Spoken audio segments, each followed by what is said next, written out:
ਵਾਹਿਗੁਰੂ ਜੀ ਕਾ ਖਾਲਸਾ ਵਾਹਿਗੁਰੂ ਜੀ ਕੀ ਫਤਿਹ। ਮੈਂ ਤੁਹਾਡੀ ਹੋਸਟ ਪ੍ਰੀਤ ਕੌਰ ਨਿਊਜ਼ ਟੀਵੀ 84 ਦੇ ਨਾਲ ਵੀਅਰਸ ਹੁਣੇ ਇੰਗਲੈਂਡ ਦੇ ਵਿੱਚ ਪਾਰਲੀਮੈਂਟ ਦੀਆਂ ਚੋਣਾਂ ਹੋ ਕੇ ਹਟੀਆਂ ਹਨ।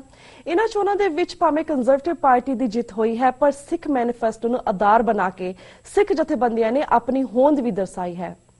ਅਸੀਂ ਇਹਨਾਂ ਚੋਣ ਨਤੀਜਿਆਂ ਸੰਬੰਧੀ ਵੱਖ-ਵੱਖ ਇੰਗਲੈਂਡ ਦੀਆਂ ਸ਼ਖਸੀਅਤਾਂ ਨਾਲ ਗੱਲਬਾਤ ਕੀਤੀ ਹੈ। ਅੱਜ ਅਸੀਂ ਪੰਜਾਬ ਰੇਡੀਓ ਪ੍ਰੋਗਰਾਮ ਦੇ ਹੋਸਟ ਅਤੇ ਸਿੱਖ ਵਿਦਵਾਨ ਡਾਕਟਰ ਗੁਰਦੀਪ ਸਿੰਘ ਜੀ ਨਾਲ ਇਹਨਾਂ ਚੋਣਾਂ ਸੰਬੰਧੀ ਅਤੇ ਹੋਰ ਪੰਥਕ ਮਸਲਿਆਂ ਸੰਬੰਧੀ ਗੱਲਬਾਤ ਕਰਾਂਗੇ, ਜਿਹੜੇ ਕਿ ਇਸ ਵੇਲੇ ਸਾਨਾ ਇੰਗਲੈਂਡ ਤੋਂ ਫੋਨ ਲਾਈਨ ਤੇ ਜੁੜ ਚੁੱਕੇ ਨੇ। ਜੀ ਭਾਈ ਸਾਹਿਬ, ਵਾਹਿਗੁਰੂ ਜੀ ਕਾ ਖਾਲਸਾ ਵਾਹਿਗੁਰੂ ਜੀ ਕੀ ਫਤਿਹ। ਜੀ ਤੁਹਾਨੂੰ ਤੇ ਤੁਹਾਡੇ ਸਾਰੇ ਵਿਊਅਰਸ ਨੂੰ ਦਿਲ ਦੀਆਂ ਗਹਿਰਾਈਆਂ ਤੋਂ ਔਰ ਲਖਨ ਦੀਆਂ ਸਜ਼ਾਵਾਂ ਤੋਂ ਵਾਹਿਗੁਰੂ ਜੀ ਕਾ ਖਾਲਸਾ ਵਾਹਿਗੁਰੂ ਜੀ ਕੀ ਫਤਿਹ। ਡਾਕਟਰ ਸਾਹਿਬ, ਜਿਸ ਤਰ੍ਹਾਂ ਚੋਣ ਨਤੀਜੇ ਤੋਂ ਪਹਿਲਾਂ ਗੱਲਬਾਤ ਕਰਨ ਤੋਂ ਪਹਿਲਾਂ, ਜਿਸ ਤਰ੍ਹਾਂ ਅੱਜ ਜੇਠ ਮਹੀਨੇ ਦੀ ਪਹਿਲੀ ਤਾਰੀਖ ਹੈ, ਭਾਵੇਂ ਸਿੱਖੀ ਦੇ ਵਿੱਚ ਸ਼ੁਭ ਅਸ਼ੁਭ ਦਿਨਾਂ ਦਾ ਕੋਈ ਕਾਨਸੈਪਟ ਨਹੀਂ ਹੈ, ਪਰ ਨਾਨਕ ਸ਼ਾਹ ਕੈਲੰਡਰ ਅਨੁਸਾਰ ਜੇਠ ਮਹੀਨੇ ਦੀ ਇਸ ਪਹਿਲੀ ਤਾਰੀਖ ਦੇ ਗੁਰਮਤ ਦੀ ਰੋਸ਼ਨੀ ਦੇ ਵਿੱਚ ਤੁਸੀਂ ਸਾਡੇ ਸਿੱਖ ਸੰਗਤਾਂ ਨੂੰ ਕੀ ਕਹਿਣਾ ਚਾਹੋਗੇ? ਜੇਠ ਦਾ ਅੱਜ ਮੁਬਾਰਕ ਮਹੀਨਾ ਚੜਿਆ ਹੈ ਜੀ, ਤੇ ਸਤਿਗੁਰੂ ਦੀ ਅਪਾਰ ਬਖਸ਼ਿਸ਼ ਹੈ, ਗੁਰੂ ਦੀ ਅਪਾਰ ਕਿਰਪਾ। ਜੇਠ ਜੁੜਦਾ ਲੋੜੀਏ ਜਿਸ ਅੱਗੇ ਸਭ ਜਵਾਨ। ਸਤਿਗੁਰੂ ਜੀ ਨੇ ਜਿਹੜੀ ਸਭ ਤੋਂ ਪਹਿਲੀ ਤੇ ਜਿਹੜੀ ਸਮਝਣ ਵਾਲੀ ਗੱਲ ਹੈ ਉਹ ਤਬੀਬਾ ਜੀ ਇਹ ਹੈ ਨਾ ਕਿ ਅਸੀਂ ਕਿਸੇ ਮਹੀਨੇ ਦੇ ਵਿੱਚ ਜਾਂ ਕਿਸੇ ਰੁੱਤ ਦੇ ਵਿੱਚ ਜਾਂ ਕਿਸੇ ਦਿਨ ਤਿਉਹਾਰ ਦੇ ਵਿੱਚ ਨਹੀਂ ਵਿਸ਼ਵਾਸ ਕਰਦੇ, ਕਿਉਂਕਿ ਜਿਸ ਵਕਤ ਸਤਿਗੁਰੂ ਜੀ ਨੇ 12 ਮਾਹ ਲਿਖਿਆ, ਉਸ 12 ਮਾਹ ਤੋਂ ਪਹਿਲਾਂ ਤੇ 12 ਮਾਹ ਦੇ ਆਖਰ ਦੇ ਵਿੱਚ ਦੋ ਗੱਲਾਂ ਸਾਨੂੰ ਸਤਿਗੁਰੂ ਨੇ ਸਮਝਾ ਦਿੱਤੀਆਂ। ਪਹਿਲੀ ਗੱਲ ਤੇ ਇਹ ਹੈ ਕਿ 12 ਮਾਹ ਜਦੋਂ ਸਤਿਗੁਰੂ ਮਾਝ ਰਾਤ ਸ਼ੁਰੂ ਕਰਦੇ ਸੀ ਤੇ ਪਾਤਸ਼ਾਹ ਕਹਿੰਦੇ ਨੇ ਕਿਰਤ ਕਰਮ ਕੇ ਵਿਛੜੇ ਕਰ ਕਿਰਪਾ ਦੇ ਦੌਰਾਨ ਜੀ ਅਸੀਂ ਆਪਣੀ ਕਿਰਪਾ ਕਰਕੇ ਵਿਛੜੇ ਸੀ। ਉੱਥੋਂ ਗੱਲ ਸ਼ੁਰੂ ਕਰਦੇ ਨੇ, ਕਿਉਂਕਿ ਸਿੱਖ ਧਰਮ ਜਿਹੜਾ ਨਾ ਇਹ ਸੰਦਰਭ ਰੂਪ ਦੇ ਵਿੱਚ ਕਨਸੈਪਸ਼ਨ ਦੇ ਵਿੱਚ ਕਰਮਾਂ ਦੇ ਉੱਤੇ ਆਧਾਰਿਤ ਹੈ। ਦੋ ਕਿਸਮ ਦੇ ਕਰਮ ਨੇ, ਇੱਕ ਕਰਮ ਪਰਮਾਤਮਾ ਦੀ ਬਖਸ਼ਿਸ਼ ਹੈ, ਇੱਕ ਮੇਰੇ ਕਰਮ ਨੇ। ਕਹੋ ਨਾਨਕ ਹਮ ਨੀਚ ਕਰਮਾ, ਉਹ ਮੇਰੇ ਕਰਮ ਨੇ। ਹੁਣ ਕਿਰਤ ਕਰਮ ਕੇ ਵਿਛੜੇ ਸਤਿਗੁਰ ਨੇ ਕਿਹਾ ਕਰ ਕਿਰਪਾ ਮਿਲੋ ਰਾਮ। ਇਹ ਇਸ ਕਰਕੇ ਪਾਤਸ਼ਾਹ ਜੀ ਨੇ ਕਿਹਾ ਤਾਂ ਕਿ ਮਨੁੱਖ ਇਸ ਗੱਲ ਨੂੰ ਸਮਝ ਸਕੇ ਕਿ 12 ਮਾਹਾਂ ਦੇ ਨਾਲ ਜਾਂ ਰੁੱਤਾਂ ਦੇ ਨਾਲ ਜਾਂ ਤੀਜ ਤਿਉਹਾਰਾਂ ਦੇ ਨਾਲ ਜਾਂ ਦਿਨਾਂ ਦੇ ਨਾਲ ਨਹੀਂ, ਬਲਕਿ ਮਨੁੱਖ ਦਾ ਜਿਹੜਾ ਨਿਬੇੜਾ ਉਹ ਉਸਦੇ ਕਰਮਾਂ ਦੇ ਆਧਾਰ ਪਰ ਹੋਣਾ। ਇਸ ਕਰਕੇ ਸਤਿਗੁਰ ਫਿਰ ਜਦੋਂ ਇਸ 12 ਮਾਹ ਨੂੰ ਸਮਾਪਤ ਕਰਦੇ ਨੇ ਤੇ ਨਾਲ ਹੀ ਫਿਰ ਪਾਤਸ਼ਾਹ ਕਹਿ ਦਿੰਦੇ ਨੇ ਕਿ ਮਾਹ ਦਿਵਸ ਮੂਰਤ ਭਲੇ ਜਿਸ ਕੋ ਨਜ਼ਰ ਕਰੇ, ਨਾਨਕ ਮੰਗੇ ਦਰਸ਼ਨ ਕਿਰਪਾ ਕਰੋ ਹਰੇ। ਇਸ ਕਰਕੇ ਸਾਨੂੰ ਸੰਗਰਾਂਦ ਅੱਜ ਹੈ, ਮਹੀਨਾ ਚੜਿਆ ਹੈ, ਮੁਬਾਰਕ ਹੈ। ਗੁਰੂ ਅਰਜਨ ਦੇਵ ਮਹਾਰਾਜ ਜੀ ਦਾ ਆਪਾਂ ਸੁਨੇਹਾ ਲੈਣਾ, ਲੇਕਿਨ ਇਹ ਜਿਹੜੇ ਮਹੀਨੇ ਨੇ, ਜਿਹੜੀਆਂ ਰੁੱਤਾਂ ਦਾ ਜ਼ਿਕਰ ਹੈ, ਮਨੁੱਖ ਦੀ ਆਤਮਿਕ ਜ਼ਿੰਦਗੀ ਦੇ ਉਸ ਤਰੀਕੇ ਨਾਲ ਵਾਬਸਤਾ ਜਿਸ ਤਰ੍ਹਾਂ ਸਤਿਗੁਰੂ ਜੀ ਸਾਨੂੰ ਮਾਇਆ ਦਾ ਕਨਸੈਪਟ ਸਮਝਾਉਣਾ ਚਾਹੁੰਦੇ ਨੇ। ਮੈਂ ਛੋਟੀ ਕਿਤਾਬ ਦੇ ਕੇ ਅੱਗੇ ਆਪਣੀ ਤੁਸੀਂ ਅਗਲਾ ਸਵਾਲ ਕਰ ਦੇਣਾ, ਕਿਉਂਕਿ ਸਮਾਂ ਤੁਹਾਡੇ ਕੋਲ ਵੀ ਬਹੁਤ ਘੱਟ ਹੈ, ਮੇਰੇ ਕੋਲ ਵੀ। ਜੀ ਜੀ ਸਤਿਗੁਰੂ ਜੀ ਨੇ ਕਿਹਾ ਆਸ਼ਾੜ ਤਪੰਦਾ ਤਿਸ ਲਗੇ। ਹੁਣ ਅਗਲਾ ਹਾੜ ਦਾ ਮਹੀਨਾ ਆਣਾ ਨਾ, ਪਾਤਸ਼ਾਹ ਇਹਨੇ ਐਗਜ਼ਾਮਪਲ ਦੇ ਰਹੇ, ਆਸ਼ਾੜ ਤਪੰਦਾ ਤਿਸ ਲਗੇ ਹਰ ਨਾਉ ਨਾ ਜਿੰਨਾ ਪਾਸ। ਹੁਣ ਨਾਲ ਹੀ ਪਾਤਸ਼ਾਹ ਕਹਿੰਦੇ ਆਸ਼ਾੜ ਸੁਹੰਦਾ ਤਿਸ ਲਗੇ ਜਿਸ ਮਨ ਹਰ ਚਰਨ ਨਿਵਾਸ। ਇਹ ਹੁਣ ਆਸ਼ਾੜ ਕਿਹੜਾ? ਇਹ ਆਸ਼ਾੜ ਸਾਡੇ ਵਿਕਾਰਾਂ ਦਾ, ਜਿਹੜੇ ਸਾਡੇ ਅੰਦਰ ਵਿਕਾਰ ਨੇ। ਜਿਸ ਵਕਤ ਮਨੁੱਖ ਦੇ ਵਿਕਾਰ ਉਸ ਨੂੰ ਸਤਾਉਂਦੇ ਨੇ ਤੇ ਉਸ ਉੱਤੇ ਹਾਵੀ ਹੋ ਜਾਂਦੇ ਨੇ, ਉਹਦਾ ਮਨ ਕਮਜ਼ੋਰ ਹੋ ਜਾਂਦਾ ਹੈ, ਤਾਂ ਉਹ ਆਸ਼ਾੜ ਜਿਹੜਾ ਹੈ ਉਹਨੂੰ ਕਿਉਂਕਿ ਇਸ ਕਰਕੇ ਆਪਣੇ ਤਪਦਾ ਲੱਗਦਾ ਹੈ, ਕਿਉਂਕਿ ਉਹਦੇ ਕੋਲ ਵਾਹਿਗੁਰੂ ਦਾ ਨਾਮ ਨਹੀਂ ਹੁੰਦਾ। ਤੇ ਜਿਸ ਕੋਲ ਵਾਹਿਗੁਰੂ ਦਾ ਨਾਮ ਹੁੰਦਾ, ਵਿਕਾਰਾਂ ਦਾ ਆਸ਼ਾੜ ਉਹਨੂੰ ਸਤਾ ਨਹੀਂ ਸਕਦਾ। ਇਸ ਕਰਕੇ ਇਹੀ ਵਿਕਾਰ ਫਿਰ ਸਾਡੀ ਕਾਰਜ ਵਿਵਹਾਰ, ਸਾਡਾ ਜਿਹੜਾ ਸੰਸਾਰ ਦਾ ਰੂਟੀਨ ਹੈ, ਕਿਉਂਕਿ ਸਤਿਗੁਰ ਨੇ ਇਹਨਾਂ ਵਿਕਾਰਾਂ ਨੂੰ ਤਿਆਗਣ ਛੱਡਣ ਦੀ ਜਿਹੜੀ ਗੱਲ ਸਾਨੂੰ ਸਮਝਾਈ ਹੈ, ਉਸੇ ਤੱਕ ਸੀਮਿਤ ਹੈ ਕਿ ਇਹਨਾਂ ਨੂੰ ਤੁਸੀਂ ਵੱਧ ਕਰੋ। ਇੱਕ ਪਾਸੇ ਪਾਤਸ਼ਾਹ ਕਹਿੰਦੇ ਕਾਮ ਕਰੋ ਦੇ ਕਰੋ ਬਚੋਲੇ, ਬਚੋਲੇ ਦਾ ਮਤਲਬ ਬਸ। ਇੱਕ ਪਾਸੇ ਪਾਤਸ਼ਾਹ ਕਹਿੰਦੇ ਕਾਮ ਕਰੋ ਕਾਇਆ ਕੋ ਗੱਲ। ਇਹ ਨਾ ਬਚੋਲੀ ਐਗਜ਼ਾਮਪਲ ਦਿੰਦਾ, ਮਨੁੱਖ ਜੋ ਕਾਮ ਛੱਡ ਦੇਗਾ ਤੇ ਗ੍ਰਸਤ ਕਿੱਦਾਂ ਚਲਾਏਗਾ? ਇਸ ਕਰਕੇ ਗ੍ਰਸਤ ਤੋਂ ਬਾਹਰ ਗਿਆ ਕਾਮ ਜਿਹੜਾ ਨਾ ਉਹ ਕਾਇਆ ਨੂੰ ਗਾਲ ਦੇਵੇਗਾ, ਲੇਕਿਨ ਵਸ ਦੇ ਵਿੱਚ ਹੋਇਆ, ਗ੍ਰਸਤ ਦੇ ਵਿੱਚ ਹੋਇਆ ਤੁਹਾਡੇ ਪਰਿਵਾਰ ਨੂੰ ਚਲਾਏਗਾ। ਇੱਕ ਛੋਟੀ ਜਿਹੀ ਮਿਸਾਲ ਹੈ ਇਸ ਤਰ੍ਹਾਂ ਹੀ ਕਿ ਕਰੋਧ ਦੀ ਗੱਲ ਹੈ ਤੇ ਜਵੇ ਬਾਣ ਲੱਗ ਗਏ ਤਵੇ ਰੋਜ਼ ਚਲੇ, ਰੋਜ਼ ਕਿਸ ਤਰ੍ਹਾਂ ਜਗੇਗਾ ਜੇ ਮਨੁੱਖ ਆਪਣੀ ਅਣਸਜਾਇਤੀ ਛੱਡ ਦੇਗਾ ਜਾਂ ਅੰਦਰੋਂ ਆਪਣਾ ਜੋਸ਼ ਛੱਡ ਦੇਗਾ। ਇਸ ਕਰਕੇ ਸਤਿਗੁਰ ਨੇ ਜਿਹੜੀ ਸਾਨੂੰ ਗੱਲ ਸਮਝਾਈ ਹੈ ਉਹ ਅੰਤਰੀ ਭਾਵ ਦੇ ਵਿੱਚ ਜਾ ਕੇ ਉਹਦੇ ਸਮਝ ਲੱਗਦੀ ਜਦੋਂ ਅਸੀਂ ਪਵਿੱਤਰ ਬਾਣੀ ਨੂੰ ਭਾਵਕ ਤੌਰ ਪਰ ਸਮਝਦੇ ਹਾਂ, ਭਾਵਨਾਤਮਕ ਤੌਰ ਪਰ ਸਮਝਦੇ ਹਾਂ। ਜੀ ਜੀ ਜੀ ਤੇ ਵੀਰ ਜੀ, thank you so much for that. ਇਹਦੇ ਬਾਰੇ ਤਾਂ ਬਹੁਤ ਕੁਝ ਕਹਿਣ ਦੀ ਬਾਕੀ ਹੈ, ਮੈਂ ਜਾਣ ਕੇ ਸ਼ਾਰਟ ਕੀਤਾ। ਹਾਂਜੀ, thank you so much for that ਵੀਰ ਜੀ। ਹੁਣ ਇਸ ਕਿਉਂਕਿ ਸਾਡੇ ਕੋਲ ਹੋਰ ਬਹੁਤ ਸਾਰੇ ਕੁਐਸਚਨਸ ਹੈ। ਹੁਣ ਅਸੀਂ ਇੰਗਲੈਂਡ ਦੀਆਂ ਚੋਣਾਂ ਦੇ ਨਤੀਜਿਆਂ ਵੱਲ ਵੀ ਆਨੇ, ਜਿਸ ਤਰ੍ਹਾਂ ਤੁਸੀਂ ਇਹਨਾਂ ਚੋਣ ਨਤੀਜਿਆਂ ਨੂੰ ਇੱਕ ਬ੍ਰਿਟਿਸ਼ ਸਿਟੀਜ਼ਨ ਹੋਣ ਦੇ ਨਾਤੇ ਅਤੇ ਇੱਕ ਸਿੱਖ ਨੁਕਤਾ ਨਿਗਾਹ ਤੋਂ ਤੁਸੀਂ ਇਹਨਾਂ ਸਭ ਨੂੰ ਕਿਵੇਂ ਵੇਖਦੇ ਹੋ? ਅਸਲ ਵਿੱਚ ਜੇ ਚੋਣਾਂ ਦੀ ਗੱਲ ਕਰੀਏ ਤਾਂ ਸ਼ੌਰ ਦੇ ਵਿੱਚ ਇੱਥੇ ਚੋਣਾਂ 4 ਮੁੱਦਿਆਂ ਤੇ ਲੜੀਆਂ ਜਾਂਦੀਆਂ ਨੇ ਜੀ। ਇੱਕ ਹੁੰਦਾ ਟੈਕਸ, ਇੱਕ ਹੁੰਦਾ ਐਜੂਕੇਸ਼ਨ ਤੇ ਇੱਕ ਹੁੰਦਾ ਇਮੀਗ੍ਰੇਸ਼ਨ। ਸਾਡਾ ਜਿਹੜਾ ਵਾਵਸਤਾ ਹੈ ਨਾ ਉਹ ਜ਼ਾਹਿਰ ਤੌਰ ਪਰ ਅਸੀਂ ਪ੍ਰਵਾਸੀ ਜਾਂ ਇਮੀਗ੍ਰੇਸ਼ਨ ਦੇ ਨਾਲ ਹੈ ਜੀ। ਜੇ ਆਪਾਂ ਦੋਨਾਂ ਦੇ ਵਿੱਚ ਕੰਪੇਅਰ ਕਰੀਏ, ਲੇਬਰ ਦੇ ਵਿੱਚ ਕੰਜ਼ਰਵੇਟਿਵ ਦੇ ਵਿੱਚ ਜਿਹੜੀ ਲੇਬਰ ਹੈ ਉਹ ਪ੍ਰਵਾਸੀਆਂ ਦੀ ਹਮੇਸ਼ਾ ਚੰਗੀ ਰਹੀ ਹੈ। ਕੰਜ਼ਰਵੇਟਿਵ ਜਿਹੜੀ ਹੈਗੀ ਉਹ ਪ੍ਰਵਾਸੀਆਂ ਲਈ ਖਾਸ ਕਰਕੇ ਇੰਨੀ ਚੰਗੀ ਨਹੀਂ ਰਹੀ। ਜਿਸ ਤਰ੍ਹਾਂ ਡੇਵਿਡ ਕੈਮਰਨ ਬਤੌਰ ਇੱਕ ਮਨੁੱਖ ਦੇ ਬੜੇ ਅੱਛੇ ਇਨਸਾਨ ਨੇ, ਲੇਕਿਨ ਉਹਨਾਂ ਦੀ ਪਾਰਟੀ ਦੀ ਜੇ ਆਪਾਂ ਗੱਲ ਕਰੀਏ ਜਾਂ ਉਹਨਾਂ ਦੀ ਪਾਰਟੀ ਦੀ ਜਿਹੜੀ ਹੈ ਸੰਦਰਭ ਦੀ ਗੱਲ ਕਰੀਏ ਤਾਂ ਡੇਵਿਡ ਕੈਮਰਨ ਦੀ ਪਾਰਟੀ ਜਿਹੜੀ ਹੈ ਨਾ ਉਹ ਖਾਸ ਕਰਕੇ ਪ੍ਰਵਾਸੀਆਂ ਵਾਸਤੇ ਇੰਨੀ ਚੰਗੀ ਨਹੀਂ ਕੀਤੀ ਗਈ ਹੈ। ਲੇਕਿਨ ਅਸਲ ਦੇ ਵਿੱਚ ਜਿਹੜਾ ਇਹਨਾਂ ਦਾ ਇਮੀਗ੍ਰੇਸ਼ਨ ਦਾ ਮੁੱਦਾ ਸੀ, ਇਹਨਾਂ ਨੇ ਤੁਹਾਨੂੰ ਸ਼ਾਇਦ ਯਾਦ ਹੋਏਗਾ ਇਸ ਮੁਲਕ ਦੇ ਵਿੱਚ ਬਹੁਤ ਸਾਰੇ ਸਟੂਡੈਂਟ ਆਉਣੇ ਸ਼ੁਰੂ ਹੋ ਗਏ ਸਨ।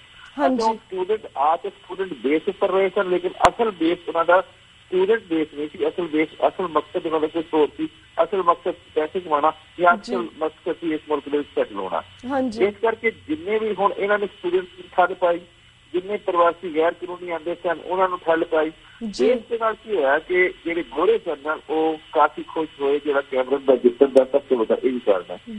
ਇਹਨੇ ਕੈਮਰਨ ਨੇ ਕੀ ਕਰਨਾ ਸ਼ੁਰੂ ਕਰਤਾ, ਇਹਨੇ ਡਿਪਲੋਮੇਸੀ ਬੜੀ ਅੱਛੀ ਵਰਤੀ ਹੈ। ਹਿੰਦੂਆਂ ਦੇ ਮੰਦਰਾਂ 'ਚ ਵੀ ਕਹਿਣਾ ਸ਼ੁਰੂ ਕਰਤਾ।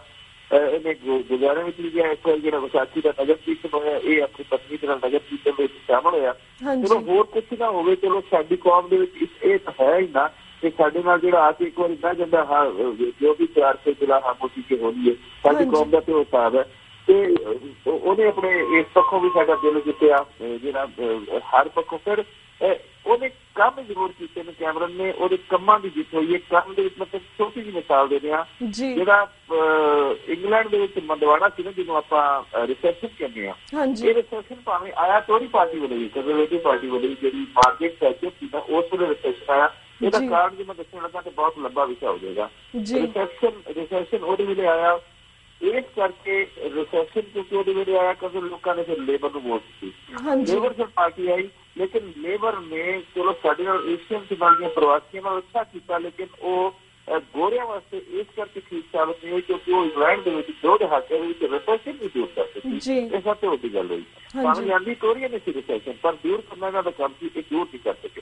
ਕੈਮਰਨ ਨੇ ਭਾਵੇਂ ਦੀ ਕੋਲੀਸ਼ਨ ਸਰਕਾਰ ਸੀ, ਵਖੰਗ ਆਪਾਂ ਪਾਰਲੀਮੈਂਟ ਕਹਿੰਦੇ ਹਾਂ, ਲੇਕਿਨ ਉਹਨੇ ਕੈਮਰਨ ਨੇ ਰਿਸੈਸ਼ਨ ਦੂਰ ਕਰਨ ਦੇ ਵਿੱਚ ਬਹੁਤ ਵੱਡਾ ਇੱਕ ਇੰਗਲੈਂਡ ਦਾ ਜਿਹੜਾ ਕਹਿੰਦੇ ਨੇ ਕਿ ਮੁੱਦਾ ਜਿਹੜਾ ਉਹ ਹੱਲ ਕੀਤਾ ਔਰ ਉਹਦਾ ਕੰਮ ਸੀਗਾ। ਇਸ ਤੋਂ ਇਲਾਵਾ ਹੋਰ ਕਈ ਉਹਦੇ ਮਤਲਬ ਅੱਛੇ ਕੰਮ ਸਨ ਜਿਨ੍ਹਾਂ ਦਾ ਕੰਮ ਦਾ ਫਲ ਮਿਲਿਆ। ਮੈਂ ਕਹਿੰਦਾ ਜਿਹੜੀ ਉਹਦੀ ਜਿੱਤ ਹੋਈ ਹੈ ਕੁੱਲ ਮਿਲਾ ਕੇ, ਕਿਉਂਕਿ ਉਹ ਜਿੱਤ ਉਹਦੇ ਕੰਮ ਦੀ ਲਈ ਹੋਈ ਹੈ, ਮਤਲਬ ਉਹਨੇ ਜਿਹੜੇ ਕਿ ਇਹਨਾਂ ਦੇ ਗੋਰਿਆਂ ਦੇ ਪ੍ਰਤੀ ਕੰਮ ਕੀਤੇ ਸਨ। ਜੀ ਤਾਂ ਵੀਰ ਜੀ ਆਪਾਂ ਸਿੱਖੀ ਦੇ ਹਵਾਲੇ ਨਾਲ, ਸਿੱਖਾਂ ਦੇ ਹਵਾਲੇ ਨਾਲ ਵੀ ਗੱਲਬਾਤ ਕਰਨਾ ਚਾਹਾਂਗੇ। ਜਿਸ ਤਰ੍ਹਾਂ ਪਿਛਲੇ ਸਾਲ ਜਿਸ ਤਰ੍ਹਾਂ ਮੈਂ ਗੱਲਬਾਤ ਕੀਤੀ ਸੀ, ਅਸੀਂ ਫਾਈਂਡ ਆਊਟ ਕੀਤਾ ਸੀ ਕਿਸ ਤਰ੍ਹਾਂ ਮਾਰਗਰੇਟ ਥੈਚਰ ਦੀ ਇਨਵੋਲਵਮੈਂਟ ਸੀਗੀ ਜੂਨ 84 ਦੇ ਘੱਲੂ ਘਰ ਦੇ ਵਿੱਚ, ਜਾਂ ਇੰਗਲੈਂਡ ਦੀ ਇਨਵੋਲਵਮੈਂਟ ਸੀਗੀ। ਪਰ ਜਿਸ ਤਰ੍ਹਾਂ ਸਿੱਖ ਫੈਡਰੇਸ਼ਨ ਨੇ ਸਿੱਖ ਮੈਨੀਫੈਸਟੋ ਜਾਰੀ ਕੀਤਾ, ਜਿਹੜੇ 10 ਪੁਆਇੰਟ ਸੀ ਉਹਨਾਂ 'ਚ ਇੱਕ ਪੁਆਇੰਟ ਵਿੱਚ ਇਹ ਵੀ ਸੀ ਕਿ ਇਨਕੁਆਇਰੀ ਬਿਠਾਈ ਜਾਵੇ ਜੂਨ 84 ਦੇ ਵਾਲੇ ਨਾਲ, ਔਰ ਜਿਹੜੇ ਥੈਚਰ ਜਾਂ ਹੋਰ ਜਿਹੜੀ ਇਨਵੋਲਵਮੈਂਟ ਲੋਕਾਂ ਦੀ ਆ ਉਹਨਾਂ ਦੇ ਉੱਪਰ ਇਨਕੁਆਇਰੀ ਬਿਠਾਈ ਜਾਵੇ। ਡੂ ਯੂ ਥਿੰਕ ਜਿਹੜੀ ਇਹ ਪਾਰਟੀ ਹੁਣ ਸਾਹਮਣੇ ਆਈ ਹੈ, ਜਿੱਤੀ ਹੈ, ਇਹਨਾਂ ਦਾ ਪਹਿਲਾਂ ਕੀ ਸਟੈਂਡ ਸੀਗਾ ਇਸ ਮੁੱਦੇ ਦੇ ਉੱਪਰ ਤੇ ਹੁਣ ਤੁਹਾਨੂੰ ਕੀ ਲੱਗਦਾ ਕੀ ਸਟੈਂਡ ਹੋਏਗਾ?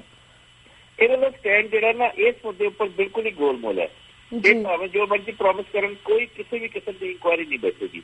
ਇਹ ਕਦੀ ਵੀ ਆਪਣੀ ਜਿਹੜੀ ਕੋਈ ਵੀ ਭਾਵੇਂ ਈਵਨ ਜਿਹੜੇ ਲੇਬਰ ਵੀ ਆ ਜਾਂਦੀ ਨਾ ਉਹਨਾਂ ਨੇ ਵੀ ਇਨਕੁਆਇਰੀ ਨਹੀਂ ਬਿਠਾਣੀ, ਕਿਉਂਕਿ ਇਹ ਕਦੀ ਵੀ ਆਪਣੇ ਬੰਦੇ ਨੂੰ ਬੀਤੇ ਕੰਮ ਜਿਹੜਾ ਉਹਨਾਂ ਨੇ ਕੀਤਾ ਨਾ ਉਹਦੇ ਲਈ ਨਾ ਤੇ ਗਲਤ ਕਹਿਣਗੇ ਨਾ ਮਾਫੀ ਮੰਗਣਗੇ। ਤੁਸੀਂ ਦੇਖੋ ਜਦੋਂ ਜਲਿਆਂਵਾਲੇ ਬਾਗ ਦੇ ਵਿੱਚ ਮਹਾਰਾਣੀ ਗਈ ਹੈ, ਇੱਕ ਮੇਨ ਮੰਗ ਉੱਠੀ ਸੀ ਕਿ ਉਹ ਜਨਰਲ ਡਾਇਰ ਦੀ ਕੀਤੀ ਉਹ ਗਲਤੀ ਦੀ ਮਾਫੀ ਮੰਗੇ। ਉਹਨੇ ਇਹ ਕਿਹਾ ਕਿ ਕੰਮ ਗਲਤ ਹੋਇਆ, ਲੇਕਿਨ ਉਹਨੇ ਮਾਫੀ ਫਿਰ ਵੀ ਨਹੀਂ ਮੰਗੀ, ਨਾ ਕੋਈ ਇਨਕੁਆਇਰੀ।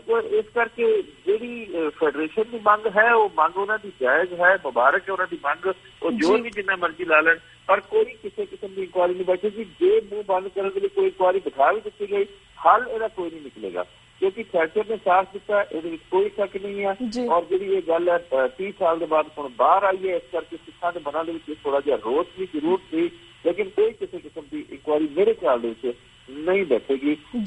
ਜਿੰਨਾ ਮਰਜ਼ੀ ਇਹ ਠੀਕ ਹੈ, ਸਾਡਾ ਫਰਜ਼ ਹੈ ਇਹਨਾਂ ਨੂੰ ਯਾਦ ਕਰਾਉਣਾ ਔਰ ਅਸੀਂ ਕਰ ਰਹੇ ਹਾਂ, ਪਰ ਫਿਰ ਵੀ ਇਹਨਾਂ ਪੱਖੋਂ ਮਤਲਬ ਇਸ ਪੱਖੋਂ ਖਾਸ ਕਰਕੇ ਇਸ ਪੱਖੋਂ ਜਿਹੜੀ ਜਿਹੜੀ ਇਹਨਾਂ ਨੇ ਸਾਥ ਦਿੱਤਾ ਨਾ ਇੰਦਰਾ ਗਾਂਧੀ ਦਾ, ਇਹਦੀ ਨਾ ਉਹ ਮਾਫੀ ਮੰਗਣਗੇ ਨਾ ਉਹ ਇਨਕੁਆਇਰੀ ਦਿਖਾਉਣਗੇ। ਕਿਉਂਕਿ ਇਹਨਾਂ ਦੀ ਆਪਣੀ ਪਾਲਿਸੀ ਦੇ ਅਧੀਨ ਹੋਇਆ ਸਾਰਾ। ਹਾਂਜੀ ਜੀ, ਤੇ ਵੀਰ ਜੀ ਇਹ ਤਾਂ ਅਸੀਂ ਚੋਣ ਦੇ ਹਵਾਲੇ ਨਾਲ ਗੱਲਬਾਤ ਕੀਤੀ, ਅਸੀਂ ਪੰਜਾਬ ਬਾਰੇ ਵੀ ਤੁਹਾਡੇ ਵਿਚਾਰ ਜਾਣਨੇ ਚਾਹਾਂਗੇ, ਪਰ ਸਾਡਾ ਵਕਤ ਹੋ ਗਿਆ ਇੱਕ ਛੋਟੇ ਜਿਹੇ ਬ੍ਰੇਕ ਦਾ। ਬ੍ਰੇਕ ਤੋਂ ਬਾਅਦ ਅਸੀਂ ਪੰਜਾਬ ਵੱਲ ਜਾਣੇ, ਫਿਰ ਤੁਹਾਨੂੰ ਉਸ ਦੇ ਮੁੱਦੇ ਦੇ ਉੱਪਰ ਗੱਲਬਾਤ ਕਰਾਂਗੇ। ਸੋ ਸਾਨੂੰ ਇਸੇ ਤਰ੍ਹਾਂ ਲਾਈਨ ਤੇ ਬਣੇ ਰਹੋ। Viewers, वक्त हो गया एक छोटे से ब्रेक का। Keep watching News TV 84. We'll be right back after a short break.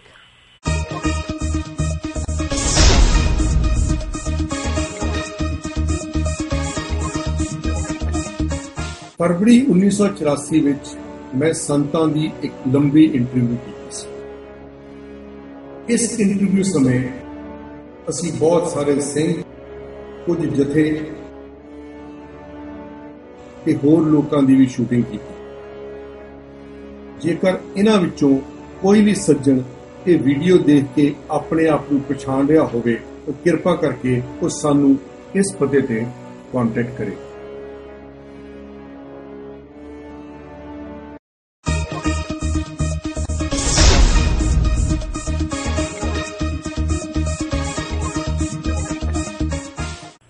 Viewers, welcome back to News TV 84. Break तो बाद भी ਅਸੀਂ ਡਾਕਟਰ ਗੁਰਦੀਪ ਸਿੰਘ ਜੀ ਨਾਲ ਆਪਣੇ ਸਵਾਲ ਦਾ ਸਿਲਸਿਲਾ ਜਾਰੀ ਰੱਖਦੇ ਹਾਂ।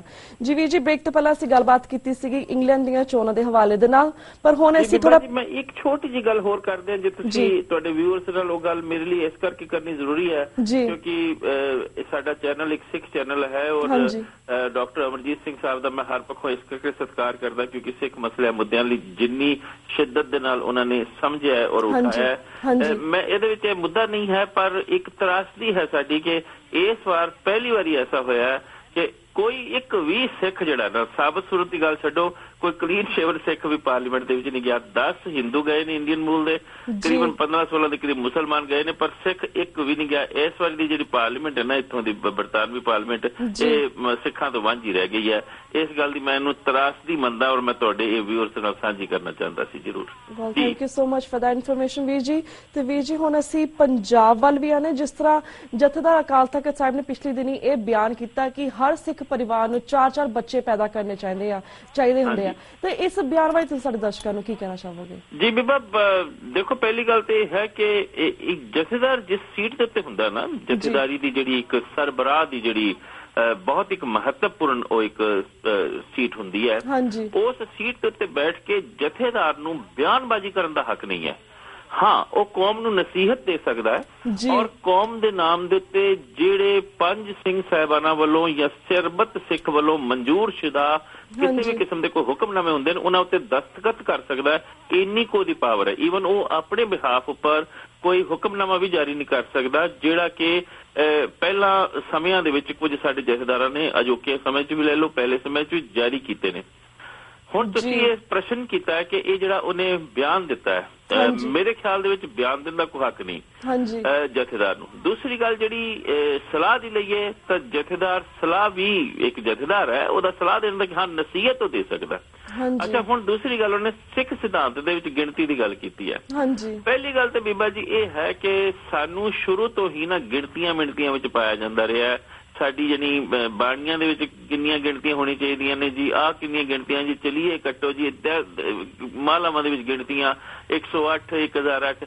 ਆਹ ਹੁਣ ਜਿਹੜਾ ਇਹਨੇ ਬਿਆਨ ਦਿੱਤਾ ਨੇ ਬਹੁਤ ਹੀ ਹਾਸੋਹੀਣਾ ਮੇਰੀ ਜਾਚੇ ਬਿਆਨ। ਉਹ ਇਸ ਕਰਕੇ ਕਿ ਜਿਸ ਜਗ੍ਹਾ ਤੋਂ ਬੈਠ ਕੇ ਬਿਆਨ ਦੇ ਰਹੇ ਨੇ ਉਸ ਜਗ੍ਹਾ ਉੱਪਰ ਅਸੀਂ ਪਹਿਲਾਂ ਆਪਾਂ ਉਹਨਾਂ ਬੱਚਿਆਂ ਨੂੰ ਸੰਭਾਲ ਸਕੀਏ ਜਿਹੜੇ ਬੱਚੇ ਇਸ ਵਕਤ ਨਸ਼ਿਆਂ ਦਾ ਸ਼ਿਕਾਰ ਹੋ ਰਹੇ ਨੇ। ਬੇਬਾ ਤੁਸੀਂ ਇੱਕ ਕਹਾਵਤ ਸੁਣੀ ਹੋਣੀ ਹੈ ਕਿ ਅਸੀਂ ਕਈ ਵਾਰੀ ਆਪਣੇ ਇੱਕ ਬੱਚੇ ਨੂੰ ਕਹਿੰਦੇ ਜੀ ਸਾਡਾ ਬੱਚਾ ਤੇ 10 ਦੇ ਬਰਾਬਰ ਹੈ।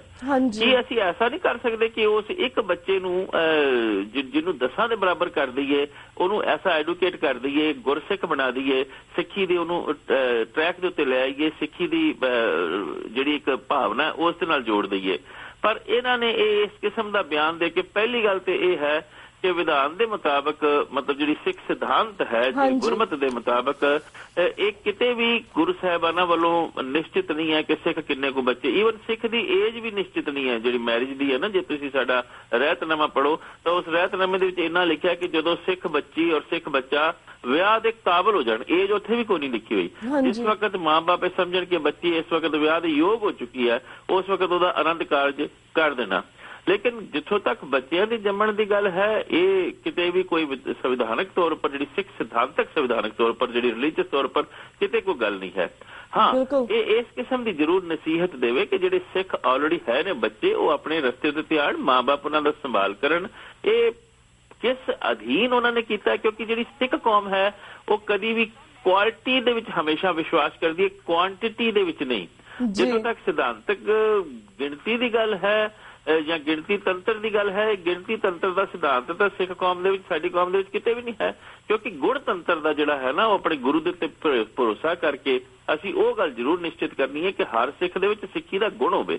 ਤੁਸੀਂ ਸਿੱਖੀ ਦੇ ਵਿੱਚ ਕਿੰਨੇ ਕੁ ਗੁਣ ਪਾ ਸਕੇ ਹੋ, ਸਿੱਖ ਬੱਚਿਆਂ ਨੂੰ ਕਿੰਨਾ ਤੁਸੀਂ ਰਾਹੇ ਤੇ ਲਿਆ ਸਕੇ ਹੋ, ਕਿਸ ਹਿਸਾਬ ਦੇ ਨਾਲ ਇਹ ਦੇ ਰਹੇ ਹੋ, ਫਿਰ ਉਹ ਉਸ ਪਰਿਵਾਰ ਦੀ ਮਰਜ਼ੀ ਦੇ ਮੁਤਾਬਕ ਹੈ। ਹਾਂ, ਵਿਧਾਨਕ ਤੌਰ ਉੱਪਰ ਤੁਸੀਂ ਬੱਚਿਆਂ ਨੂੰ ਰੋਕਣਾ ਜਾਂ ਮਤਲਬ ਮੈਂ ਹੁਣ ਇਹਨੂੰ ਇੱਕ ਬਹੁਤ ਲੰਬਾ ਵਿਸ਼ਾ ਹੋ ਜਾਏਗਾ ਤੇ ਅਸੀਂ ਸੌਰੀ ਟੂ ਸੇ ਤੁਸੀਂ ਮੇਰੀ ਧੀਆਂ ਵਰਗੇ ਹੋ, ਈਵਨ ਪ੍ਰੀਕਾਸ਼ਨ ਵੀ ਜਿਹੜਾ ਨਾ ਉਹ ਵੀ ਨਹੀਂ ਵਰਤਿਆ ਜਾ ਸਕਦਾ ਸਿੱਖ ਸਿਧਾਂਤ ਦੇ ਮੁਤਾਬਕ। ਸਿਰਫ ਪੁੱਤਰ ਔਰ ਪੁੱਤਰੀ ਦੀ ਕਾਮਨਾ ਦੇ ਪਿੱਛੇ ਜਿਹੜਾ ਇਹ ਸੰਦਰਭ ਹੁੰਦਾ, ਔਰ ਇਸ ਦੇ ਵਿੱਚ ਕੋਈ ਗਿਣਤੀ ਮਿਣਤੀ ਨਹੀਂ ਹੁੰਦੀ। ਬੰਦੇ ਨੂੰ ਜਾਂ ਵਿਅਕਤੀ ਨੂੰ ਜਾਂ ਉਸ ਪਰਿਵਾਰ ਨੂੰ ਦੇਖਣਾ ਹੁੰਦਾ ਕਿ ਉਹ ਕਿੰਨੇ ਕੁ ਬੱਚਿਆਂ ਦੀ ਸੇਵਾ ਸੰਭਾਲ ਕਰ ਸਕਦਾ, ਉਹ ਕਿੰਨੇ ਕੁ ਬੱਚਿਆਂ ਨੂੰ ਸਿੱਖੀ ਵੱਲ ਲਿਜਾ ਸਕਦਾ, ਕਿੰਨਿਆਂ ਕੁ ਆਪਣੇ 2 ਨੂੰ 3 ਨੂੰ 4 ਨੂੰ 5 ਨੂੰ, ਕੋਈ ਗਿਣਤੀ ਮਿਣਤੀ ਨਹੀਂ ਹੈ। 4 ਦੀ ਗਿਣਤੀ ਉਹਨੇ ਕਿੱਥੋਂ ਲੈ ਲਈ?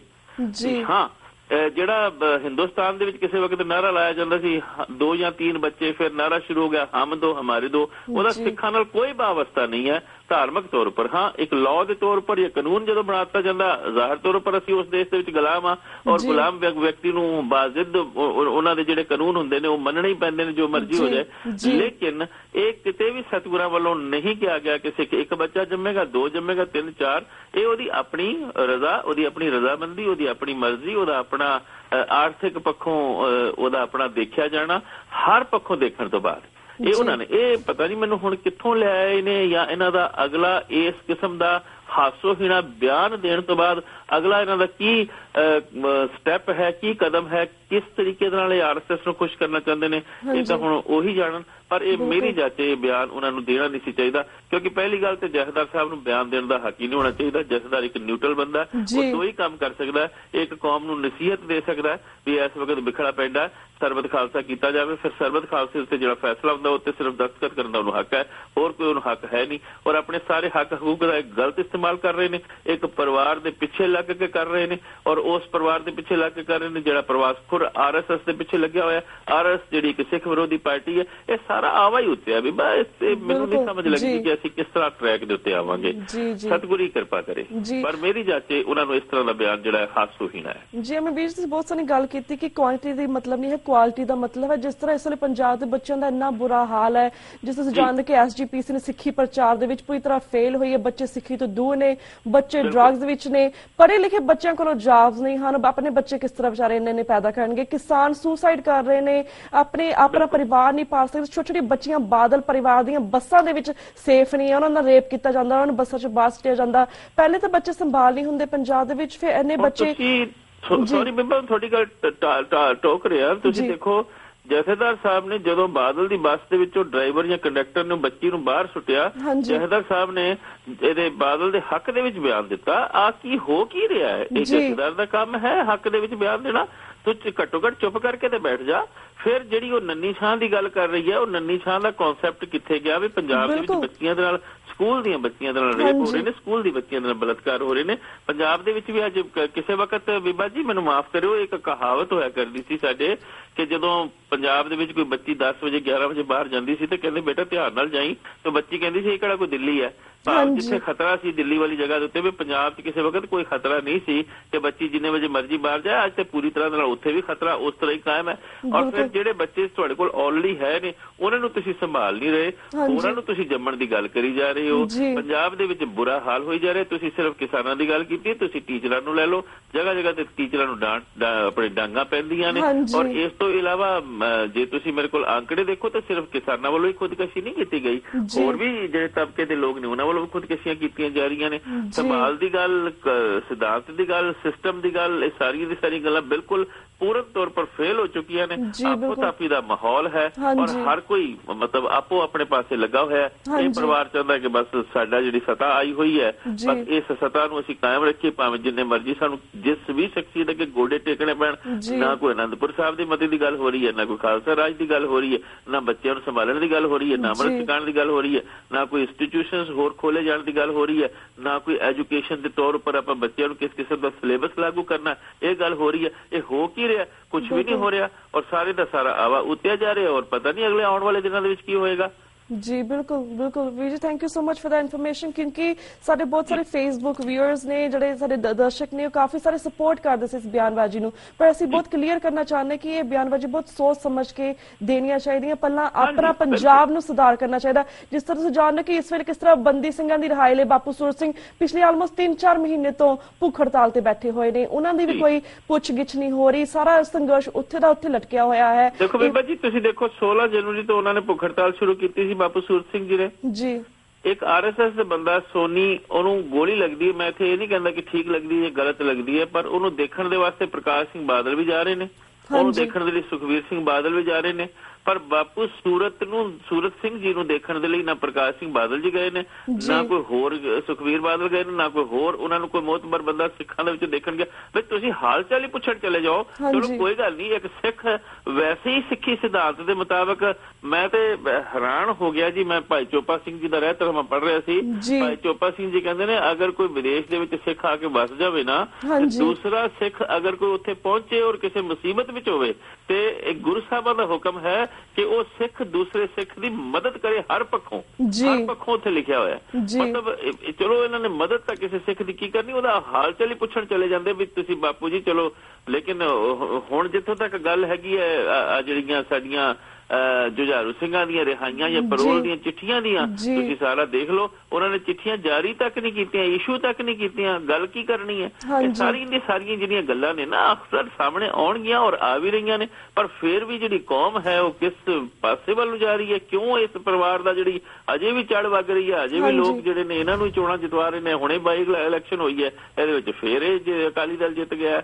मैनू तो बीबा जी सच्ची दसा कोई बाहर बैठे दूर बैठे समझ भी नहीं लग रही भी की पंजाब दा बनेगा। लेकिन जितों तक ये परिवार अगर रहेगा तो आने वाले दिनों में पंजाब दा भविख बलीक है, उजला नहीं है। जी बिल्कुल, मैं वीर साडा फर्ज बनदा बाहर बैठ के जिन्ने भी साडे व्यूअर्स ने एटलीस्ट उन्हां नूं असीं अवेयर करवा सके कि इस वेले पंजाब दे विच साडी सिख जवानी जिस सिख भैन भरावां नाल की बीत रिहा। पर जिस तरीके वीर जी तुसीं गल कीती सी क्वालिटी दी, क्वालिटी तां हजे भी बहुत सारे साडे सिखां दे विच जिहड़े हैगे ने पंजाब दे विच बहुत चंगी है। बिकॉज जिस तरह तुसीं जानदे कि संघर्ष से बैठे हुए सी बापू सूरत सिंह काफी लंबे समय तो, एंड कोई सामने नहीं आया। पर हुण आई इफ यू नो कि आज 15 मई नूं 60 सिंघां ने अपनी गिरफ्तारी दित्ती है इस संघर्ष नूं अगे लेके जाण लई, ताकि संघर्ष इत्थे ना लटकदा रहे। सो एक क्वालिटी दी गल है कि 60 सिंह सामने आए ने संघर्ष कमेटी दे नाल, उन्होंने वॉलंटियर करके सामने आए ने, उन्होंने अपनी क्वालिटी दिखाई कि असीं ट्रू सिख हां, असीं अपनी गिरफ्तारी दिन्ने हां, इन्हां बंदी सिंघां दी रिहाई होनी चाहिदी है। सो ये भी एक चंगा पक्ष सामने आया है। तो वीर जी ਅਸੀਂ ਹੋਰ ਵੀ ਇੱਕ ਮੁੱਦੇ ਤੁਹਾਡੇ ਵਿਚਾਰ ਜਾਣਨਾ ਚਾਹਾਂਗੇ। ਜਿਸ ਤਰ੍ਹਾਂ ਅਸੀਂ ਪਿਛਲੇ ਵਾਰੀ ਗੱਲਬਾਤ ਕੀਤੀ ਸੀ ਉਹਨੂੰ ਅਸੀਂ ਅੱਗੇ ਲੈ ਕੇ ਜਾਂਦੇ ਆ। ਜਿਸ ਤਰ੍ਹਾਂ ਪਿਛਲੇ ਕੱਲ 14 ਮਈ ਦਾ ਦਿਨ ਸੀ, 14 ਮਈ 1710 ਦੇ ਵਿੱਚ ਬੰਦਾ ਸਿੰਘ ਬਹਾਦਰ ਨੇ ਸਰਹੰਦ ਨੂੰ ਫਤਿਹ ਕਰਕੇ ਖਾਲਸਾ ਰਾਜ ਸਥਾਪਿਤ ਕੀਤਾ ਸੀ। ਫਿਰ 1849 ਦੇ ਵਿੱਚ ਸਾਡੇ ਕੋਲੋਂ ਧੋਖੇ ਦੇ ਨਾਲ ਖਾਲਸਾ ਰਾਜ ਖੋਹ ਲਿੱਤਾ ਗਿਆ। ਹੁਣ ਸਿੱਖ ਕੌਮ ਬੇਘਰ ਹੈ, ਸਾਡੇ ਨਾਲ ਨਸਲ ਕੁਸ਼ੀਆਂ ਹੋ ਰਹੀਆਂ ਨੇ, ਸਾਡੇ ਬੱਚਿਆਂ ਦੀ ਜਵਾਨੀ ਖਰਾਬ ਹੋ ਰਹੀ ਹੈ। ਜਿਹੜੀ ਭਾਰਤੀ ਹੁਕੂਮਤ ਦੇ ਜ਼ੁਲਮ ਨੇ ਉਹ ਮੁਗਲਾਂ ਨੇ ਵੀ ਮਾਤ ਪਾਉਂਦੇ ਨੇ। ਇਸ ਸਭ ਨੂੰ ਅਸੀਂ ਇਸ ਸਭ ਤੋਂ ਅਸੀਂ किस तरह निकल सकते हैं, फिर वापस असीं अपना राज अपनी राजनीतिक ताकत किवें हासिल कर सकते हैं, क्योंकि तुसीं पिछली बार राजनीतिक ताकत की गल कीती सी, उसमें असीं किस तरह हासिल कर सकते हैं? जी जी, दो गल्लां ने इहदे विच। पहली गल ते इह है कि जिहड़ी तुहाडी राजसी शक्ति है ना, उहदे लई तां सतगुर ने स्पष्ट रूप दे विच कह दित्ता है कि राज बिना ना धर्म चले है। इहदे विच मैं अगली लाइन नहीं दोहरा रहा, फिर पहली लाइन ते मैं स्ट्रिक्ट करदा अपने आप नूं कि राज तो बिना धर्म नहीं चल सकदा। ਇਹਦੇ ਬਾਰੇ ਮੈਂ ਤੁਹਾਨੂੰ ਥੋੜਾ ਜਿਹਾ ਸ਼ਾਰਟ ਦੇ ਵਿੱਚ ਦੱਸਾਂਗਾ, ਮੈਨੂੰ ਪਤਾ ਤੁਹਾਡੇ ਕੋਲ ਟਾਈਮ ਬੜਾ ਸ਼ਾਰਟ ਹੈ। 3 or 4 ਮਿੰਟਸ ਲੈਫਟ। ਪਿੱਛੇ ਜੇ ਜੁਝਾਰੂ ਸਿੰਘਾਂ ਦੀ ਇੱਥੇ ਇੱਕ ਬੜੀ ਵੱਡੀ ਕਾਨਫਰੰਸ ਹੋਈ ਸੀ, ਮੈਨੂੰ ਉਸ ਦੇ ਵਿੱਚ ਬੁਲਾਇਆ ਗਿਆ ਸੀ। ਹਾਂਜੀ, ਮੈਂ ਉਸ ਦੇ ਵਿੱਚ ਉਹਨਾਂ ਨੂੰ ਇੱਕੋ ਗੱਲ ਕਹੀ ਸੀ, ਮੈਂ ਕਿਹਾ ਕਿ ਤੁਸੀਂ ਖਾਲਸਾ ਰਾਜ ਦੀ ਗੱਲ ਕਰਦੇ ਹੋ ਜਾਂ ਖਾਲਿਸਤਾਨ ਦੀ ਗੱਲ ਕਰਦੇ ਹੋ ਜਾਂ ਅਲੱਗ ਅਡਰੇ ਆਪਣੀ ਹੋਂਦ ਹਸਤੀ ਦੀ ਗੱਲ ਕਰਦੇ ਹੋ। ਹਾਂਜੀ, ਸਾਡਾ ਜਿਸ ਵਕਤ ਰਾਜ ਸੀ, ਚਲੋ ਖੈਰ ਉਹ ਗੱਲ ਇੱਕ ਲੰਬੀ ਹੋ ਜਾਏਗੀ, ਮੈਂ ਹੁਣ ਦੀ ਗੱਲ ਕਰਨਾ ਕਿ ਤੁਹਾਨੂੰ ਕਦੀ ਵੀ ਇਹ ਰਾਜ ਨਹੀਂ ਦੇਣਗੇ। ਮੇਰੀ ਗੱਲ ਨੋਟ ਕਰ ਲੈਣਾ, ਲੋਕ ਹਮੇਸ਼ਾ ਗੱਲ ਕਰਦੇ ਰਾਜ ਦੀ ਏਕਤਾ ਦੀ, ਨਾ ਸਾਡੇ ਵਿੱਚ ਇਹਨਾਂ ਨੇ ਏਕਤਾ ਹੋਣ ਦੇਣੀ ਹੈ, ਇਹਦੇ ਵਿੱਚ ਬੜੀਆਂ ਤਰੁੱਟੀਆਂ ਨੇ, ਇਹ ਇੱਕ ਬੜਾ ਲੰਬਾ ਵਿਸ਼ਾ ਹੈ।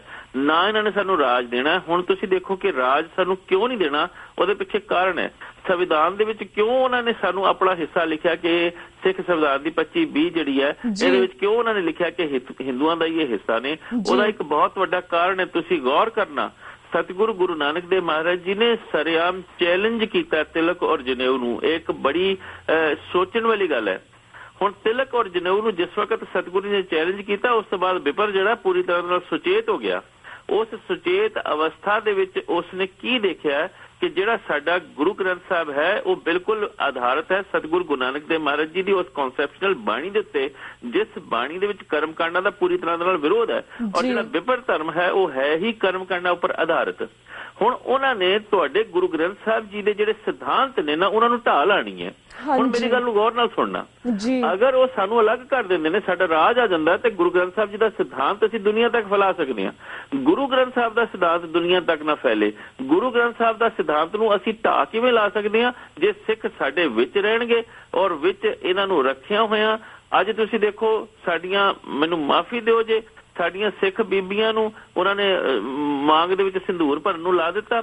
ਸਿੱਖ ਬੀਬੀਆਂ ਮੰਗਲ ਸੂਤਰ ਪਾ ਰਹੀਆਂ ਨੇ, ਸਿੱਖ ਬੱਚੇ ਹੋਲੀਆਂ ਮਨਾ ਰਹੇ ਨੇ, ਸਿੱਖ ਬੱਚੇ ਜਿਹੜੇ ਨੇ ਲੋਹੜੀਆਂ ਮਨਾ ਰਹੇ ਨੇ, ਸਿੱਖ ਬੱਚੇ ਜਿਹੜੇ ਨੇ ਦੀਵਾਲੀਆਂ ਮਨਾ ਰਹੇ ਨੇ, ਜਿਹਦਾ ਕੋਈ ਸਿੱਖ ਸਿਧਾਂਤ ਨਾਲ ਸੰਬੰਧ ਹੀ ਕੋਈ ਨਹੀਂ ਹੈ। ਤੁਸੀਂ ਅੱਜ ਸੰਗਰਾਂਦ ਦੀ ਗੱਲ ਕੀਤੀ ਹੈ, ਅਸੀਂ ਸਾਰੇ ਸੰਗਰਾਂਦ ਮਨਾ ਰਹੇ ਹਾਂ, ਗੁਰੂ ਨੂੰ ਤਾਂ ਕੋਈ ਮਨਾ ਨਹੀਂ ਰਿਹਾ। ਸੰਗਰਾਂਦ ਮਨਾਉਣ ਦੀ ਗੱਲ ਕਿੱਥੇ ਲਿਖੀ ਹੋਈ ਹੈ ਗੁਰੂ ਗ੍ਰੰਥ ਸਾਹਿਬ ਜੀ ਦੇ ਵਿੱਚ? ਹਾਂ, ਸਤਿਗੁਰੂ ਨੇ ਸੰਗਰਾਂਦ ਦਾ ਇੱਕ ਪੈਗਾਮ ਦਿੱਤਾ। ਉਸ ਪੈਗਾਮ ਦੇ ਵਿੱਚ ਨਾਲ ਹੀ ਉਸ 12 ਮਹੀਨਿਆਂ ਤੋਂ ਪਹਿਲਾਂ ਔਰ ਬਾਅਦ ਦੇ ਵਿੱਚ ਉਹਨਾਂ ਨੇ ਇਹ ਗੱਲ ਜੋੜ ਦਿੱਤੀ ਹੈ ਕਿ ਪਹਿਲੀ ਗੱਲ ਤੁਸੀਂ ਕਰਮਾਂ ਦੀ ਸਮਝਣੀ ਹੈ, ਦੂਸਰੀ ਸਮਝ ਲੈਣਾ ਕਿ ਮਾਂ ਦਿਵਸ ਮੂਰਤ ਭਲੇ ਜਿਸ ਕੋ ਨਜ਼ਰ ਕਰੇ, ਨਾਨਕ ਮੰਗੇ ਦਰਸ਼ਨ ਕਿਰਪਾ ਕਰੇ। ਕੋਈ ਮਹੀਨਾ, ਕੋਈ ਦਿਵਸ, ਕੋਈ ਮੁਹੂਰਤ, ਕੋਈ ਰੁੱਤ, ਸਾ ਰੁੱਤ ਸੁਹਾਵੀ ਜਿਤ ਤੁਧ ਸੰਭਾਲੀ। ਇਹ ਸਾਰੀਆਂ ਦੀਆਂ ਸਾਰੀਆਂ ਗੱਲਾਂ ਜਿਹੜੀਆਂ ਨੇ ਨਾ, ਅਸੀਂ ਉਦੋਂ ਹੀ ਫੈਲਾ ਸਕਦੇ ਹਾਂ ਜਾਂ ਦੁਨੀਆ ਨੂੰ ਦੱਸ ਸਕਦੇ ਹਾਂ ਕਿ ਆਹ ਦੇਖੋ, ਇਹ ਉਦੋਂ ਹੀ ਹੋਏਗਾ ਜਦੋਂ ਤੁਹਾਡਾ ਰਾਜ ਹੋਏਗਾ। ਜੇ ਤੁਹਾਡਾ ਰਾਜ ਹੋਏਗਾ ਤਾਂ ਫਿਰ ਵਿਪਰ ਦਾ ਜਿਹੜਾ ਸਿਧਾਂਤ ਹੈ ਨਾ, ਉਹ ਇੱਕਦਮ ਪੂਰੀ ਤਰ੍ਹਾਂ ਨਾਲ ਦੁਨੀਆ ਦੇ ਵਿੱਚ ਪਤਾ ਲੱਗੇਗਾ ਦੁਨੀਆ ਨੂੰ ਕਿ ਆਹ ਸਿਧਾਂਤ ਤਾਂ ਕੁਝ ਹੈ ਹੀ ਨਹੀਂ ਸੀ, ਨਿਰਮੂਲ, ਜਿਹਦਾ ਕੋਈ ਅਸਰ ਹੀ ਨਹੀਂ, ਦਾ ਕੋਈ ਮਤਲਬ ਹੀ ਨਹੀਂ ਹੈ, ਔਰ ਉਹ ਕਦੀ ਨਹੀਂ ਵਿਪਰ ਚਾੜਨਗੇ। ਔਰ ਇਹ ਅਗਰ ਢਾਹ ਲਗਾ ਸਕਦੇ ਨੇ ਤੁਹਾਨੂੰ, ਤਾਂ ਤੁਹਾਨੂੰ ਆਪਣੇ ਨਾਲ ਰੱਖ ਕੇ ਢਾਹ ਲਗਾ ਸਕਦੇ ਨੇ। ਇਸ ਕਰਕੇ ਸੁੱਤੇ ਸਿੱਧ ਤੁਸੀਂ ਦੇਖੋ ਇਹ ਗੱਲ ਹੈ ਕਿ ਨਹੀਂ ਹੈ। ਸਾਡੀਆਂ ਬੱਚੀਆਂ, ਸਾਡੇ ਬੱਚੇ ਰੱਖੜੀਆਂ ਮਨਾ ਰਹੇ ਨੇ, ਲੋਹੜੀਆਂ ਮਨਾ ਰਹੇ ਨੇ, ਹੋਲੀਆਂ ਮਨਾ ਰਹੇ ਨੇ, ਜਿਹਦਾ ਸਾਡਾ ਉਹ ਅਲਟੀਮੇਟਲੀ ਸਾਡੀਆਂ ਜਿਹੜੀਆਂ ਮਾਤਾਵਾਂ ਭੈਣਾਂ ਨੇ ਉਹ ਵਰਤ ਵੀ ਰੱਖ ਰਹੀਆਂ ਨੇ, ਕਰਵਾ ਚੌਥ ਦੇ ਵੀ ਵਰਤ ਰੱਖ ਰਹੀਆਂ ਨੇ। ਉਹਨਾਂ ਨੇ ਤਾਂ ਸਾਰੀ ਆਪਣੀ ਗੱਲ ਤੁਹਾਡੇ ਤੇ ਥੋਪ ਦਿੱਤੀ ਹੈ।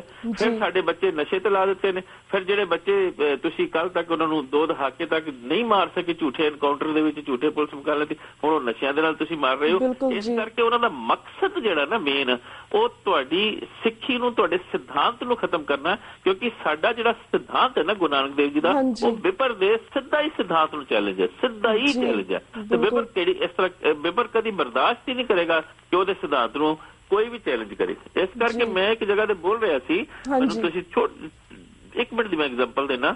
ਉੱਥੇ ਮੇਰੇ ਤੋਂ ਪਹਿਲਾਂ ਗੁਰੂ ਨਾਨਕ ਦੇਵ ਜੀ ਦਾ ਗੁਰਪੁਰਬ ਸੀ, ਸਾਰੇ ਕਹਿਣ ਲੱਗੇ ਵੀ ਗੁਰੂ ਨਾਨਕ ਦੇਵ ਜੀ ਨੇ ਜਨੇਊ ਦਾ ਵਿਰੋਧ ਕੀਤਾ, ਜਨੇਊ ਦਾ। ਮੈਂ ਕਿਹਾ ਜੇ ਸਤਿਗੁਰੂ ਨਾਨਕ ਜਨੇਊ ਦਾ ਵਿਰੋਧ ਕਰ ਦਿੰਦੇ ਨਾ ਤਾਂ ਵਿਪਰ ਨੂੰ ਕੋਈ ਇਤਰਾਜ਼ ਨਹੀਂ ਸੀ ਹੋਣਾ। ਵਿਪਰ ਨੇ ਕਿਹਾ ਗੱਲ ਆਈ ਗਈ ਹੋ ਜਾਣੀ ਸੀ। ਸਤਿਗੁਰੂ ਨੇ ਵਿਰੋਧ ਨਹੀਂ ਕੀਤਾ ਨਾ। ਗੱਲ ਤਾਂ ਇਹ ਸਮਝਣ ਵਾਲੀ ਹੈ, ਪਾਤਸ਼ਾਹ ਨੇ ਸਗੋਂ ਜਨੇਊ ਦੀ ਔਰ ਤਿਲਕ ਦੀ ਔਰ ਇਹਨਾਂ ਚੀਜ਼ਾਂ ਦੀ ਪਰਿਭਾਸ਼ਾ ਦੱਸੀ ਹੈ, ਔਰ ਨਾਲ ਕਿਹਾ ਹੈ ਕਿ ਹਾਂ ਮੈਂ ਤਿਲਕ ਔਰ ਜਨੇਊ ਪਹਿਨਣ ਲਈ ਤਿਆਰ ਹਾਂ। ਗੁਰੂ ਗ੍ਰੰਥ ਸਾਹਿਬ ਦੇ ਵਿੱਚ ਕਿਹਾ ਦਿਆ ਕਪਾਹ ਸੰਤੋਖ ਸੂਤ ਜਤ ਗੱਡੀ ਸਤਵਟ, ਇਹ ਜਨੇਊ ਜੀ ਕਾ ਹੈ ਹੀ ਤਾਂ ਪੜ੍ਹਦੇ ਕੱਟ। ਕਿੱਥੇ ਇਨਕਾਰ ਕੀਤਾ ਸਤਿਗੁਰੂ ਨੇ? ਇਨਕਾਰ ਤਾਂ ਕੀਤਾ ਨਹੀਂ। ਪਾਤਸ਼ਾਹ ਕਹਿੰਦਾ ਲਿਆ, ਮੈਂ ਪਹਿਨਣ ਲਈ ਤਿਆਰ ਹਾਂ। ਔਰ ਜਿਸ ਵਕਤ ਵਿਪਰ ਨੂੰ ਇਹ ਪਤਾ ਲੱਗਾ ਨਾ ਕਿ ਸਤਿਗੁਰੂ ਹਰ ਚੀਜ਼ ਦੀ ਪਰਿਭਾਸ਼ਾ ਦੇ ਰਹੇ ਨੇ, ਜਨੇਊ ਦੀ ਵੀ, ਤਿਲਕ ਦੀ ਵੀ, ਧੋਤੀ ਦੀ ਵੀ, ਵਰਤ ਦੀ ਵੀ, ਹਰ ਚੀਜ਼ ਦੀ, ਤੇ ਜੇ ਲੋਕਾਂ ਨੂੰ ਦੁਨੀਆ ਦੇ ਵਿੱਚ ਇਹਨਾਂ ਚੀਜ਼ਾਂ ਦੀਆਂ ਪਰਿਭਾਸ਼ਾਵਾਂ ਦਾ ਪਤਾ ਲੱਗ ਗਿਆ ਤਾਂ ਵਿਪਰ ਦੇ ਕਰਮਕਾਂਡ ਦੀ ਜਕੜ ਤੋਂ ਤਾਂ ਸਾਰੀ ਲੁਕਾਈ ਬਾਹਰ ਆ ਜਾਏਗੀ। ਹਿੰਦੁਸਤਾਨ ਦੇ ਜਿਹੜੇ ਗੁਲਾਮ, ਜਿਹੜੇ ਬ੍ਰਾਹਮਣਾਂ ਦੇ ਹੱਥਾਂ ਵਿੱਚ ਹਿੰਦੂ ਵੀ ਗੁਲਾਮ ਨੇ, ਧਾਰਮਿਕ ਤੌਰ ਪਰ ਤਾਂ ਬਾਹਰ ਆ ਜਾਣਗੇ। ਇਸ ਕਰਕੇ ਵਿਪਰ ਤੁਹਾਨੂੰ ਕਦੀ ਵੀ ਆਪਣੇ ਤੋਂ ਅਲੱਗ ਨਹੀਂ ਕਰੇਗਾ, ਕਿਉਂਕਿ ਉਹ ਤੁਹਾਨੂੰ ਅਲੱਗ ਕਰੇਗਾ ਤੇ ਤੁਹਾਡੇ ਗੁਰੂ ਗ੍ਰੰਥ ਸਾਹਿਬ ਜੀ ਦਾ ਜਿਹੜਾ ਇੱਕਦਮ ਫੈਲਣਾ ਨਿਸ਼ਚਿਤ ਹੈ। ਰਾਜ ਬਿਨਾਂ ਨਾ ਧਰਮ ਚਲੇ ਹੈ, ਉਹ ਵਿੱਚ ਰਹਿ ਕੇ ਤੁਹਾਨੂੰ ਢਾਹ ਵੀ ਲਗਾਏਗਾ। ਔਰ ਇਸ ਤਰੀਕੇ ਨਾਲ ਹੌਲੀ ਹੌਲੀ ਸਾਡੇ ਬੱਚੇ ਬੱਚੀਆਂ ਨੂੰ ਉਹਨੇ ਆਪਣੇ ਤਿਉਹਾਰਾਂ ਦੇ ਵਿੱਚ ਵਾੜ ਦਿੱਤਾ, ਔਰ ਅਗਲੇ ਆਉਣ ਦੇ ਸਮੇਂ ਦੇ ਵਿੱਚ ਕੀ ਹੁੰਦਾ ਹੈ ਸਤਿਗੁਰ ਜਾਣਦੇ ਨੇ। ਜੀ ਬਿਲਕੁਲ, ਥੈਂਕ ਯੂ ਸੋ ਮਚ ਵੀਰ ਜੀ ਕਿ ਤੁਸੀਂ ਇਹਨਾਂ ਰੀਸੈਂਟ ਮੁੱਦਿਆਂ ਦੇ ਉੱਪਰ ਆਪਣੇ ਵਿਚਾਰ ਸਾਡੇ ਦਰਸ਼ਕਾਂ ਨਾਲ ਸਾਂਝੇ ਕੀਤੇ। ਆਏ ਨੂੰ ਕਿ ਸਾਡਾ ਵਕਤ ਹੁਣ ਤਾਂ ਚਲੋ ਸਮਾਪਤੀ ਵੱਲ ਜਾ ਰਿਹਾ, ਪਰ ਹੋਰ ਬਹੁਤ ਸਾਰੇ ਮੁੱਦੇ ਨੇ। ਅਸੀਂ ਚਾਹਾਂਗੇ ਨੈਕਸਟ ਟਾਈਮ ਵੀ ਅਸੀਂ ਡੀਟੇਲ ਦੇ ਵਿੱਚ ਉਹਨਾਂ ਦੇ ਉੱਪਰ ਤੁਹਾਡੇ ਨਾਲ ਅਸੀਂ ਵਿਚਾਰ ਸਾਂਝੇ ਕਰੀਏ। ਪਰ ਹੁਣ ਵੀਰ ਜੀ ਅਸੀਂ ਤੁਹਾਡੇ ਕੋਲ ਇਜਾਜ਼ਤ ਲੈਂਦੇ ਹਾਂ। ਵਾਹਿਗੁਰੂ ਜੀ ਕਾ ਖਾਲਸਾ, ਵਾਹਿਗੁਰੂ ਜੀ ਕੀ ਫਤਿਹ। ਬਹੁਤ ਬਹੁਤ ਧੰਨਵਾਦ। ਥੈਂਕ ਯੂ ਵੀਰ ਜੀ। ਵਿਊਅਰਸ, ਇਸ ਦੇ ਨਾਲ ਅਸੀਂ ਤੁਹਾਡੇ ਕੋਲ ਇਜਾਜ਼ਤ ਲੈਂਦੇ ਹਾਂ। ਮੰਡੇ ਨੂੰ ਮਿਲਾਂਗੇ ਸੇਮ ਟਾਈਮ ਸੇਮ ਸ਼ੋ ਤੇ। ਤਦ ਤੱਕ ਲਈ ਵਾਹਿਗੁਰੂ ਜੀ ਕਾ ਖਾਲਸਾ, ਵਾਹਿਗੁਰੂ ਜੀ ਕੀ ਫਤਿਹ।